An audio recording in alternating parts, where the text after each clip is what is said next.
Mr. Prime Minister, once again, welcome. It's an honor to have you here.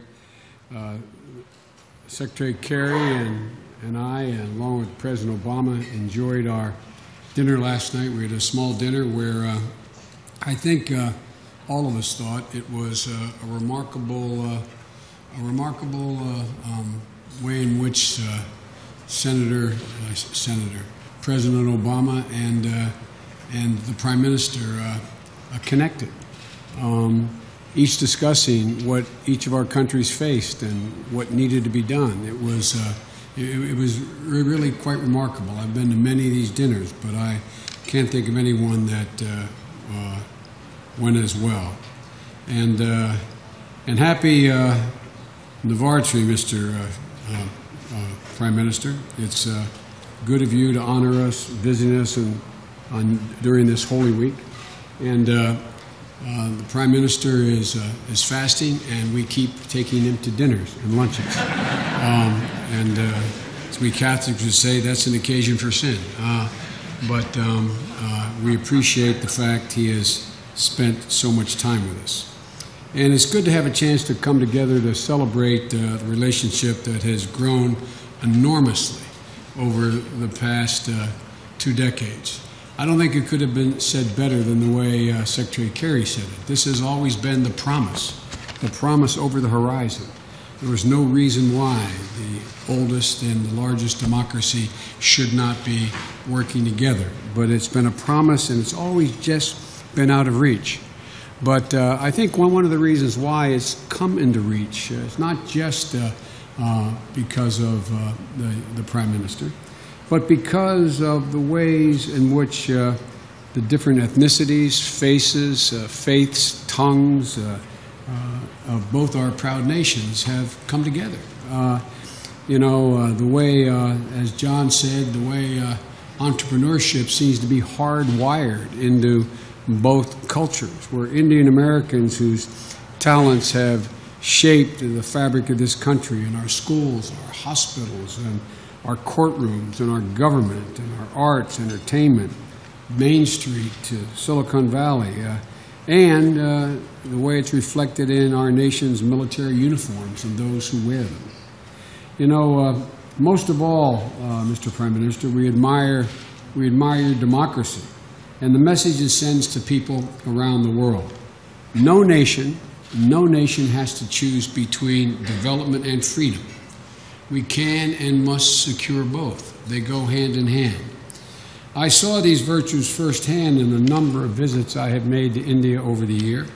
Most recently, Mr. Prime Minister, I brought my wife Jill and my daughter and my son-in-law to India with me less than a year ago. And I learned something, as I told you, in the anteroom.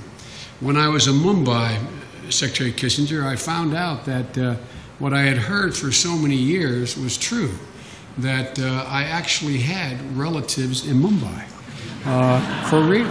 A press person, after the second press conference I had, presented me with a portrait, a copy of a portrait of my great-great-great-grandfather, who, the Irish part of me is hard to admit, but was an English sea captain, who settled and lived in India, and there are 3 Biden families in Mumbai. So I'm going home with you, Mr. And my wife and my daughter got to see what I've had the ability to see in the past.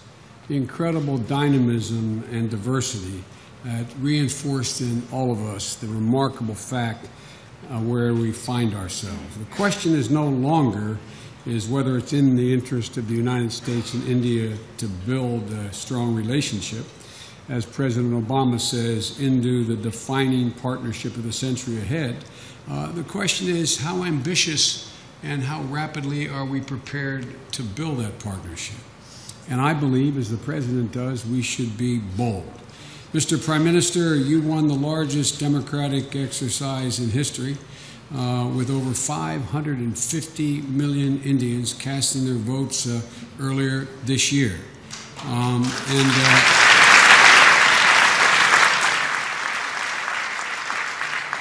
You campaigned on some of the very goals we hope to achieve in this relationship.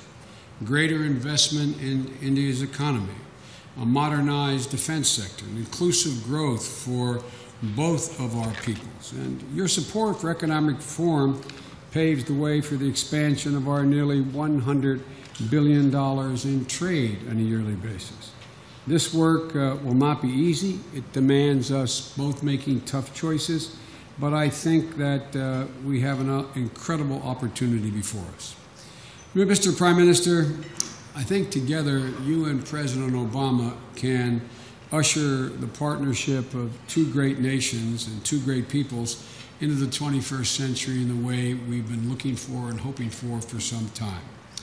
I am often known for quoting Irish poets by my colleagues, but one of my favorite Irish poets is William Butler Yeats.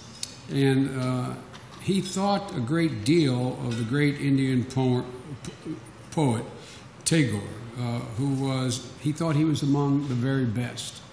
And he was India's first Nobel Prize winner, the only person to ever have two of his compositions chosen as the national anthem of two different countries, India and Bangladesh.